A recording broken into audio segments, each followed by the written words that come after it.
Bonjour à tous, deux nouveautés de taille à découvrir dans ce JT, la Toyota Supra et la Mustang Shelby GT500. On vous parle aussi des ventes records de PSA dans le monde et en France, ainsi que d'un nouveau rappel qui frappe Volkswagen.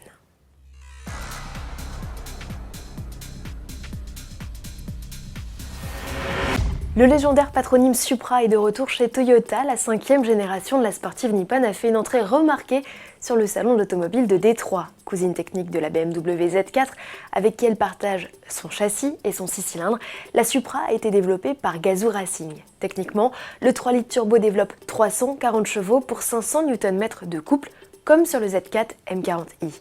La Toyota, 40 kg plus légère, s'annonce plus véloce avec un 0 à 100 km/h en 4 secondes 3, soit 2 dixièmes de mieux que le Roadster BMW. La transmission s'effectue au roue arrière via un différentiel actif électronique et une boîte auto à 8 rapports.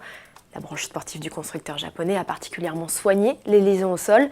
L'empattement est 10 cm plus court que celui d'une GT86 et le centre de gravité est plus bas. La répartition des masses est parfaitement équilibrée entre l'avant et l'arrière et la rigidité structurelle est supérieure à celle de la Supercar LFA. Si le style extérieur est 100% nippon avec des clins d'œil à la 2000 GT et au concept FT1, l'habitacle est largement inspiré de l'univers BMW, levier de vitesse, compteur numérique par exemple. De série, la Supra profite de sièges Alcantara, de fenêtres, d'un GPS et d'une caméra de recul. Les premières livraisons sont prévues à l'été pour les 900 premiers clients européens. Reste à connaître les tarifs et les futures motorisations plus modestes. Chez Ford, on sort l'artillerie lourde pour la Mustang Shelby GT500, difficile de faire abstraction de la Pony Car sur le salon de Détroit. Et on ne parle pas seulement de sa plastique. Le constructeur a fait de cette sportive son modèle le plus puissant jamais conçu pour la route. Le V8 5 litres 2 à compresseur est annoncé à plus de 700 chevaux.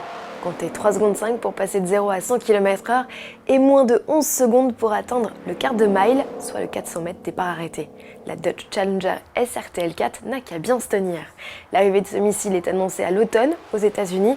Dommage que sa carrière soit officiellement limitée aux frontières du pays de l'oncle Sam. Officieusement, rien ne vous empêchera de l'importer, sauf peut-être vos finances. PSA est en forme, le groupe français annonce un nouveau record de vente en 2018. Il a écoulé dans le monde 3,9 millions de véhicules, en progrès de près de 7%, un succès que le constructeur doit en partie à l'intégration des ventes des marques Opel et Vauxhall comptabilisées pour la première fois en année pleine. Elles ont permis de compenser la perte du marché iranien et le recul des livraisons en Chine.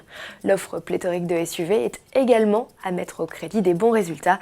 C'est la 5e année consécutive de hausse pour le groupe qui réalise désormais 8 ventes sur 10 en Europe. Et en France, PSA a écoulé plus de véhicules que les marques du groupe Renault réunies, Renault, Dacia, Alpine, et Peugeot devance Renault pour la première fois sur le marché des particuliers avec 3161 ventes de plus.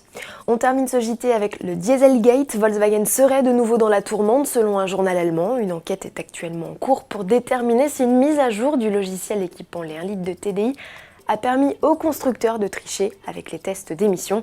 370 000 véhicules en Europe pourraient repasser par la case garage. Rappelons que le logiciel frauduleux de Volkswagen a impacté 11,3 millions de véhicules diesel dans le monde. À demain, avec en tête d'affiche la série 7.